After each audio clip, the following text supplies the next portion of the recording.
Cette jeune équipe d'acteurs s'avance vers la scène et s'apprête à présenter pour la première fois son spectacle face à un public. Une troupe de comédiens qui a travaillé cette représentation dans le cadre d'un atelier chantier d'insertion. L'insertion par le théâtre, c'est l'expression de soi et la confiance retrouvée. Cette capacité à s'extérioriser, à retrouver confiance en soi, c'est très important, à travailler en équipe, à retrouver vraiment confiance en soi, c'est primordial. Des scènes de la vie quotidienne sont jouées avec, comme fil conducteur, les violences conjugales au quotidien et les différentes formes d'addiction. C'est une thématique qui s'est imposée. Tout vient d'eux, nous avions envie de questionner cette difficulté qu'on a à être en relation avec les autres et toutes les formes de violence que ça peut prendre. C'est la relation, par exemple, au sein du couple, dans le travail, face à soi-même, face à la rupture sentimentale. C'est des relations, quelquefois, c'est des choses violentes. Et puis, des phénomènes d'addiction. Moi, j'arrête de fumer. C'est une scène sur l'addiction à la cigarette. Et c'est pour montrer les difficultés à arrêter, vraiment le bon et le mauvais côté en fait de l'esprit qui nous dit mais oui il faut arrêter et puis l'autre qui nous incite à continuer parce que c'est bon, parce que c'est cool, parce que c'est chouette. C'est toutes les difficultés de l'addiction. Je suis dans un sketch où justement j'interviens en tant que personnage un peu soulard qui sort devant la boutique avec ses potes et quand il arrive chez lui il engueule un peu sa femme. C'est pour montrer un peu aussi le côté macho de l'homme, qu'il faut avoir des parts égales de la chose. Pendant une année, ces volontaires inscrits dans une démarche d'insertion vont travailler leur jeu d'acteur au théâtre tout en réalisant leur projet d'insertion professionnelle. 2 volets de ce chantier d'exception qui porte ce public. Ça nous aide à prendre confiance en nous aussi. Moi, ça m'a aidé à prendre confiance en moi, chose qu'avant je n'avais pas, à vaincre ma timidité. Ça nous permet d'être nous-mêmes, d'aller au-delà de notre capacité, de prendre confiance en nous et de pouvoir nous dire que nous aussi on est capable. C'est vraiment un grand truc parce que, comme ma collègue a dit, on n'avait pas vraiment confiance en nous. On avait des vécus un peu tous similaires. Et du coup, ça a permis de nous regrouper et de vraiment donner quelque chose de valorisant. Cette troupe se produira tous les jeudis soirs au village Corail de Saint-Paul, partenaire de cette action. Les représentations seront forcément dépendantes des contraintes sanitaires.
Dans le cadre de l'opération Bois de quartier qui consiste à replanter des espèces endémiques de la Réunion, les jeunes en service civique de l'Académie des Dallons sont allés à la rencontre des habitants de Boisdenef-Saint-Paul afin de savoir ce qu'ils aimeraient voir planter dans leur quartier.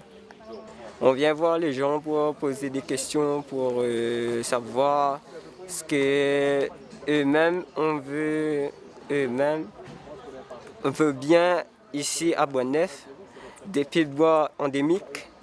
Et des pieds de bois, leurs souvenirs avant peut être fruitier, tisanerie, aussi beau à voir. Pour Adèle Audon, conseillère départementale, il s'agit là d'une action à double vocation. On est sur une action qui amène les jeunes vers la rencontre de la population et s'insérer socialement et puis s'investir dans une mission qui demain matin peut les amener à comprendre que pour le travail, il faut pouvoir aller vers les gens et s'investir et être dans l'action. On a un autre axe qui est cet engagement que le département a pris sur le plan 1 million d'arbres, où le choix des arbres ne se fait pas sans la concertation de la population.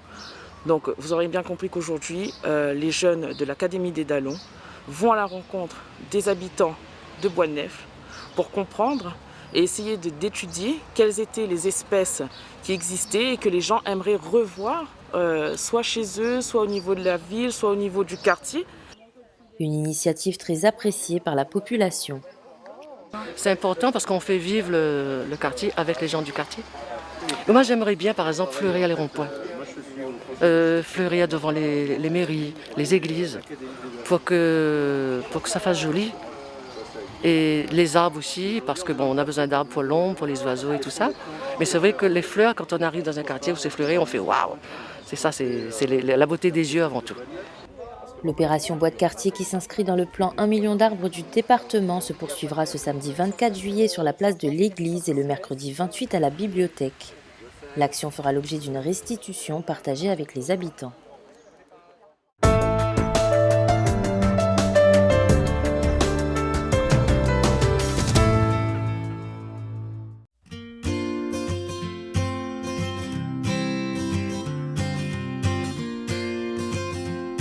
Vous êtes dans la forêt de Montvert-les-Hauts, donc sur la commune de Saint-Pierre, pour vous présenter une opération de restauration écologique pilote donc, sur cet espace naturel sensible du département.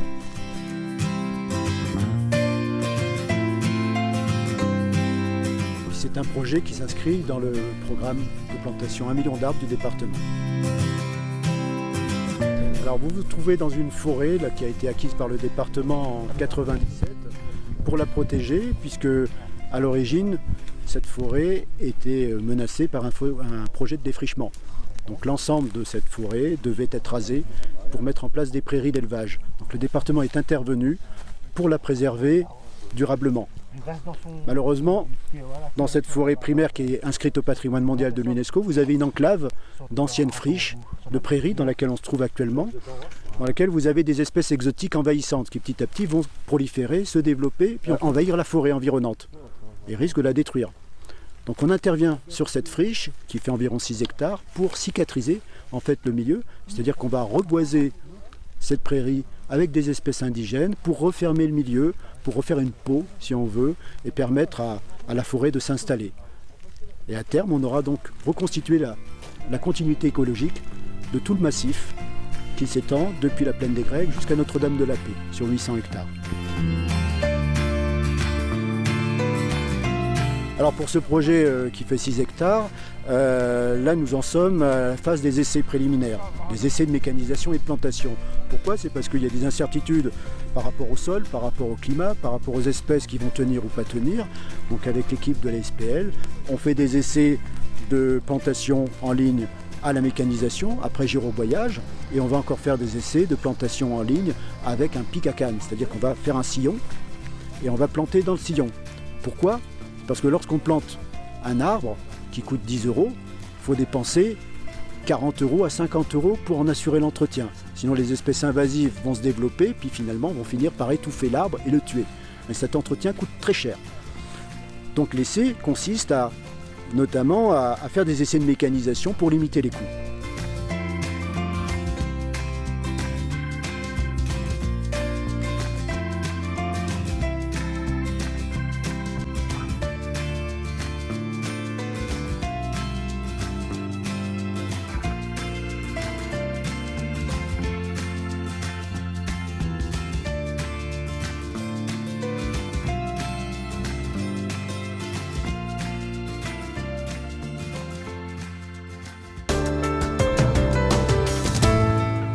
Alors, voici Mathéo, moi, Louane,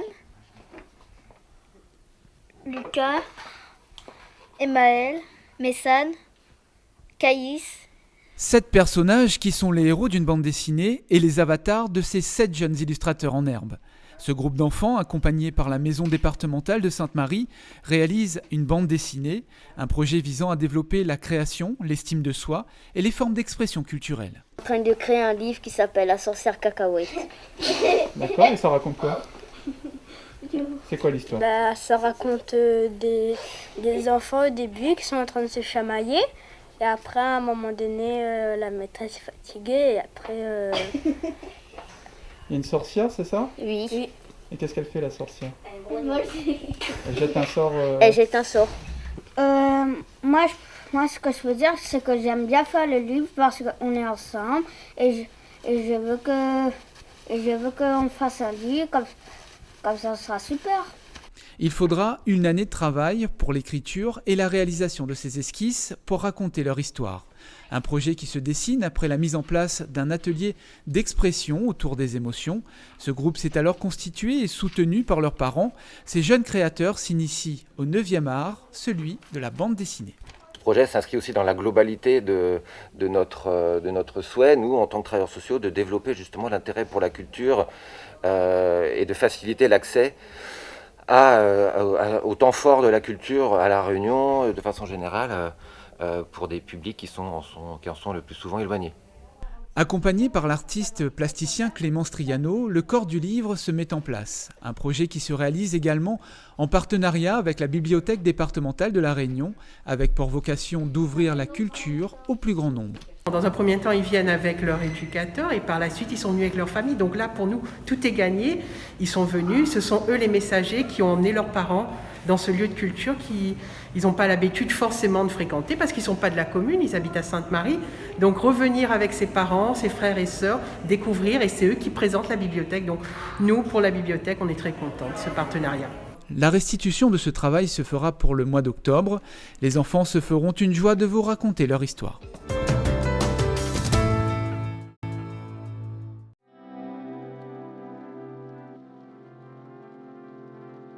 Nous pouvons être fiers des grands chantiers que nous menons en faveur de la transition écologique et solidaire. Aujourd'hui, nous, département, voulons aller encore plus loin. Nous adoptons un grand plan de transition écologique et solidaire qui nous permettra de faire notre part dans cet immense défi. Face au dérèglement climatique, à la perte de la biodiversité, à la pression sur les ressources naturelles, face aussi à l'opportunité d'évoluer vers une société plus solidaire et plus sobre, le département s'appuie sur l'ensemble des Réunionnais pour trouver des solutions. 1067 propositions ont émergé de la concertation organisée en octobre-novembre 2020.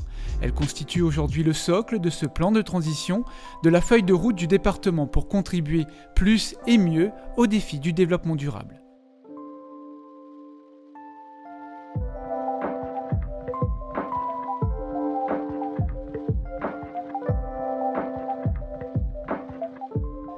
C'est l'ensemble de l'administration qui transforme ces pratiques pour que les préoccupations environnementales soient pleinement intégrées à notre fonctionnement. Nous diviserons par 2 la quantité de déchets non recyclables générés par notre activité d'ici 2025. Nous expérimenterons au sein des directions volontaires plusieurs actions de réduction des déchets non recyclables. Grâce au partage d'expériences et en s'adaptant à chaque situation spécifique, nous généraliserons les actions les plus pertinentes. Les élus et les agents n'ont pas attendu la mise en place d'un plan de mobilité pour laisser leur auto à la maison. Ça fait 5 ans que je prends le bus pour venir travailler. Donc ça fait des économies déjà. On n'a pas d'essence à dépenser, on n'a pas de voiture à faire des révisions. Là-dessus, c'est super, on n'a rien à dire. Aujourd'hui, entraînons l'ensemble des agents et élus dans une mobilité plus durable, en se déplaçant moins et mieux. En 2023, nous souhaitons que 500 personnes du département aient évolué vers un transport moins polluant grâce, par exemple, à une plateforme de covoiturage.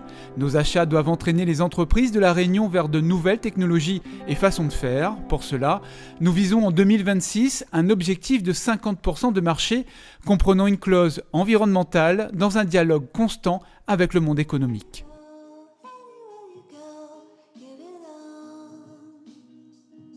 La nature et les paysages de nos cirques et remparts sont au cœur de notre identité.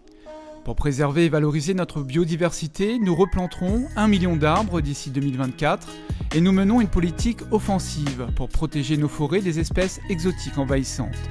Preuve qu'écologie et développement durable peuvent travailler main dans la main, nous réaménagerons nos espaces touristiques emblématiques comme le Pas de Bellecombe et le Maïdo.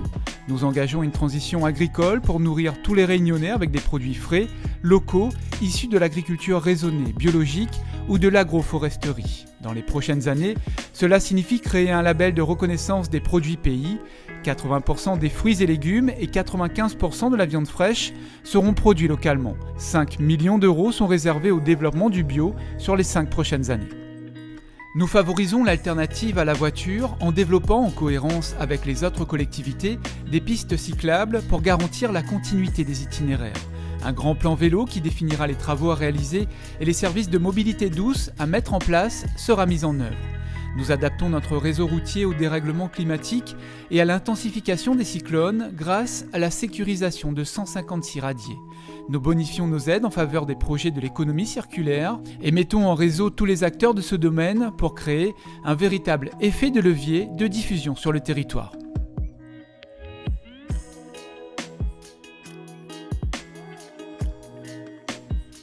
La transition écologique doit être solidaire. Elle nous associe tous pour que chacun puisse y contribuer, mais également qu'elle profite à chaque Réunionnais et Réunionnaise. Faire des économies en faisant de l'écologie, c'est possible, et nous le montrerons en proposant à nos publics des ateliers de confection de produits ménagers, de redécouverte des pratiques longtemps, de cuisine pour limiter le gaspillage. Nous associons tous les Réunionnais à ce grand mouvement grâce à un plan de sensibilisation qui intègre aussi les plus jeunes dans les crèches, établissements scolaires, établissements d'accueil d'enfants ou de jeunes adultes. Parce que nous ne pouvons rien faire seuls, nous mobilisons et appuyons nos partenaires pour développer des actions conjointes de transition écologique et solidaire.